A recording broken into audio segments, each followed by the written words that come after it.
আলুর পুর ভরা ডিমের রেসিপি হয়ে গেছে। আজ আমি করব ডিমের একটা রেসিপি। এখানে দুটো ডিম নিয়েছি। ডিম দুটো আমি ফাটিয়ে নেব প্রথমে।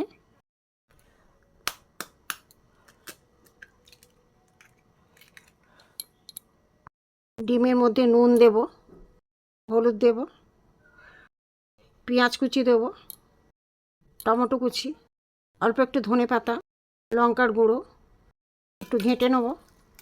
গরম হয়ে গেছে, তেলও গরম হয়ে গেছে। এর মিশ্রণটা আমি ঢেলে দেবো। অমলেটটা আমার হয়ে গেছে, এবার আমি নামিয়ে নেব। অমলেটের মধ্যে এই আলুর পুরটা দিয়ে দিয়েছি, দিয়ে আমি এভাবে রোল করে নেব। আলুর পুর দিয়ে রোল করে নিয়েছি, এবার আমি একটা ছুরি দিয়ে পিস পিস করে কেটে নেব। এটা কর্নফ্লাওয়ার গুলে নিয়েছে, কর্নফ্লাওয়ারে ডুবিয়ে ডিমের এগুলো আমি ভেজে নেব। পুর ভরা ডিমের হয়ে গেছে, ভাজা হয়ে গেছে। তেল আছে, এতে আমি রসুন কুচি দেবো, পেঁয়াজ কুচি দেবো, কুচি দেবো, টমেটো কুচি গ্রেট করা দিয়ে দেবো, নুন দেবো, হলুদ গুঁড়ো, জিরে গুঁড়ো, গরম মশলা গুঁড়ো দিয়ে দেবো। কষিয়ে নেবো। কষানো হয়ে গেছে, অল্প একটু জল দেবো। ঝোল ফুটে গেছে। ভেজে রাখা ডিমের পুর ভরা ডিমের এগুলো